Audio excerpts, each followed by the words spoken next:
Nama John Kay muncul kembali ke permukaan setelah ditangkap oleh tim gabungan Polda Metro Jaya dan Polres Metro Tangerang Kota di wilayah Bekasi, Jawa Barat. John Kay ditangkap lagi oleh polisi dan perannya dalam kasus kali ini masih didalami oleh kepolisian. John Kay merupakan salah satu jago di ibu kota. Namanya kerap menghiasi media massa pada awal 2000-an, bersama dengan kelompok Basri Sangai dan Hercules. Sampai akhirnya, John Kay terjerat kasus pembunuhan bos PT Sanex Steel Indonesia, Tan Heri Tantono alias Ayung pada Januari tahun 2012 silam. Ayung ditemukan tewas dengan 32 luka tusuk di sebuah kamar hotel. Polisi melakukan penyelidikan dan menemukan dugaan bahwa kasus tersebut melibatkan kelompok John Kay. Beberapa anak buah John Kay kemudian dicokok aparat kepolisian. Kepada polisi, mereka menyebut bahwa John Kay tak terlibat dalam kasus pembunuhan tersebut. Namun, John Kay akhirnya ditangkap pada Februari tahun 2012. Dalam proses hukum yang dijalani, John Kay dinyatakan bersalah melanggar pasal 340 KUHP tentang pembunuhan berencana.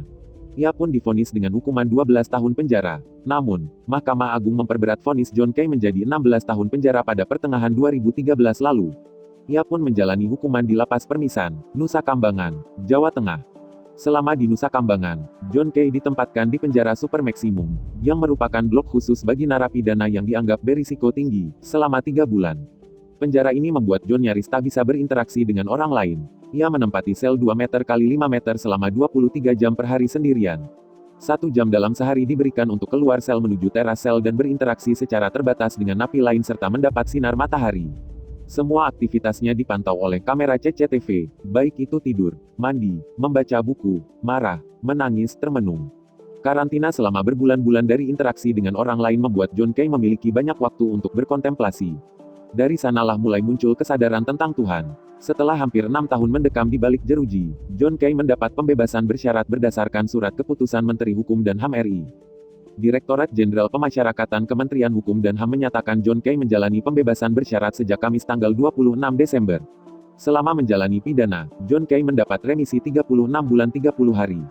Berdasarkan perhitungan, John Kay baru akan bebas murni pada tanggal 31 Maret tahun 2025. Kini, John Kay kembali berurusan dengan aparat kepolisian. Ia ditangkap karena diduga terlibat dalam kasus penembakan di Green Lake City dan penganiayaan di Duri Kosambi, Cengkareng, Jakarta Barat. Polisi turut mengamankan puluhan orang yang diduga anak buah John Kay di Kompleks Titian Indah, Kota Bekasi, Jawa Barat. Dalam penangkapan itu, polisi turut menyita sejumlah barang bukti, antara lain, 28 buah tombak, 24 buah senjata tajam, 2 buah ketapel panah, 3 buah anak panah, 2 buah stik bisbol, 17 buah ponsel.